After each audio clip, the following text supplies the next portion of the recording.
Good morning Pilipinas, nagbabalik po ang Panahon TV. Ngayon naman silipin muna natin ang magiging lagay ng temperatura sa buong bansa. Magiging mataas po ang temperatura dyan po yan sa SBMA. Meron tayong 27 to 36 degrees Celsius, habang pinakamababa naman po sa Baguio, magiging malamig po dyan. Meron tayong 17 to 26 degrees Celsius.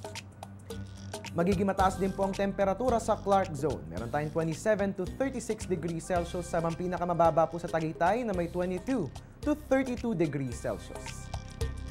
Sa Visayas naman po mataas ang temperaturang mararanasan dyan po sa Tacloban. Meron tayong 26 to 34 degrees Celsius, habang pinakamababa naman po sa Metro Cebu.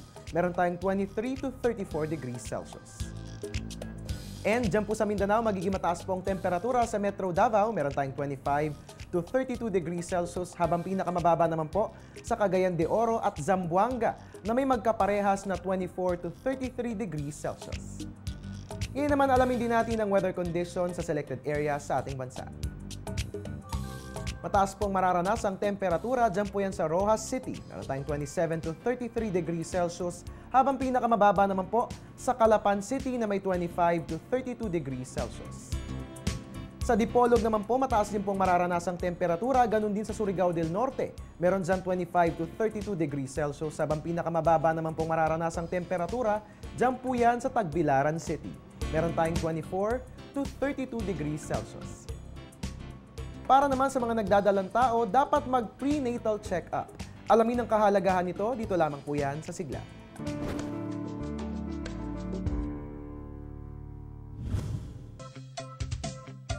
Isa sa mga dapat gawin ng mga nagdadalang tao ay ang mga regular na prenatal check-ups. Sinisiguro ng mga ito ang maayos na pagbubuntis at ang kalusugan ng sanggol sa sinapupunan. Mahalaga ang mga prenatal check-ups upang malaman kung may mga health problems ng ina at para agad na maagapan ang mga ito.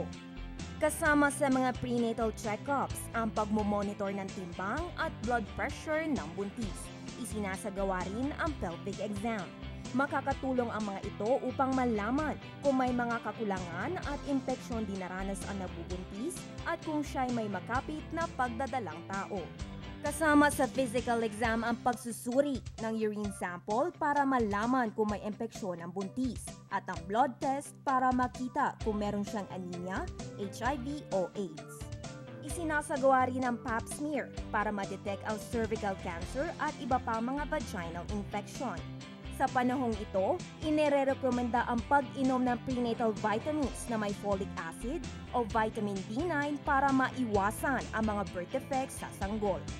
Sa mga check-up din mabibigyan ng tips at karagdagang kalaman ang ina para maging handa siya sa mga epekto ng pagbubuntis at sa mga pagdadaanan niya sa kanyang panganganak.